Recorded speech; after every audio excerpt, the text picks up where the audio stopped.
India টিমের জার্সিতে এখানে দেখবেন ড্রিম 11 লেখা।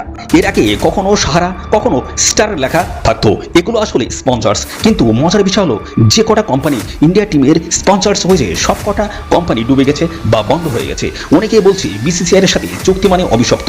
শুরুর দিকে 2001 সালে সাহারা ইন্ডিয়া দলের শার্ট স্পন্সর হিসেবে আত্মপ্রকাশ করে এবং 2013-তে কোম্পানি ডুবে যায়। 2014-ই সাহারার জায়গায় স্পন্সর হিসেবে আসে স্টার, কিন্তু 2017-ই Star stream platform Hotstar IPL এর কপিরাইট কিনতে গিয়ে ঋণের বোঝা ঘাড়ে চাপিয়ে ফেলে। এছাড়াও অনেক প্রবলেম ছিল। এছাড়াও হটস্টার ডিজনির সাথে মিশে যাওয়ায় বিসিসিআই এর চুক্তিও শেষ হয়ে যায় স্টারের। 2017-ই স্পন্সর হিসেবে আসে চীনের ওপো। চীনের সঙ্গে সম্পর্ক প্রায় খারাপ ভারতের। নোকিয়ার সাথে ইন্টার ডিজিটালের সঙ্গে প্যাটার্ন নিয়ে ঝামেলায় আর্থিক ক্ষতি হয় ওপোর। তারপর বাইজুস 2019-এ স্পন্সর হিসেবে আসে, কিন্তু কোভিডের ধাক্কায় ক্রমশ দেউলিয়া হয় এই বাইজুস।